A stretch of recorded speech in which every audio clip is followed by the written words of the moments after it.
Victime d'un homejacking l'an dernier, la chanteuse Vita a depuis été contrainte de revoir totalement son style de vie. Elle a dévoilé ce qui a changé dans son quotidien un an après. Le 22 novembre, TMC diffusera un documentaire inédit intitulé « Vita, je m'appelle Charlotte ».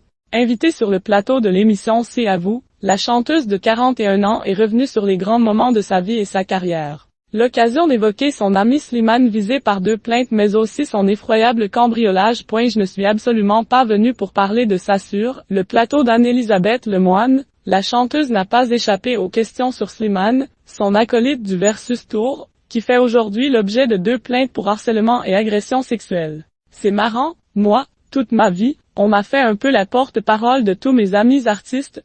Je le dis en souriant, mais c'est vrai que souvent on me pose la question à moi. Mais pour être très honnête, je ne suis absolument pas venue pour parler de ça à sa place, a-t-elle commencé. Et vite à de rapidement clore le sujet. En revanche, si vous vous interrogez sur ma relation avec Slimane, vraiment, je vous invite à regarder le documentaire parce qu'il est très présent dans le documentaire, et je parle vraiment de ça en profondeur, donc vraiment, tout est dit, voilà, Vita voit les choses différemment, tout ce qu'elle se refuse depuis son homejacking une fois le sujet Slimane évacué. Celle qui à la ville et Charlotte Gonin a retracé la nuit qui a bouleversé le quotidien de toute sa famille. En effet, Vita, son mari Hicham Bandaoud, et leurs 3 enfants, Liam, Adam et Noah, ont été victimes d'un impressionnant homejacking à leur domicile de Rueil-Malmaison. En décembre dernier. Les malfaiteurs étaient alors repartis avec un joli butin, composé essentiellement de bijoux et de sacs de luxe.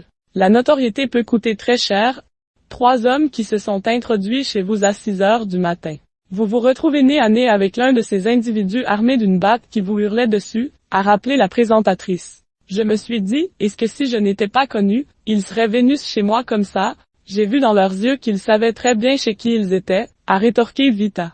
Très honnêtement, il y a eu un avant et un après, on ne vit plus pareil. On prend une sécurité alors que je ne suis pas du tout quelqu'un comme ça. Moi je sors, je fais plein de choses avec mes enfants, je suis comme tout le monde.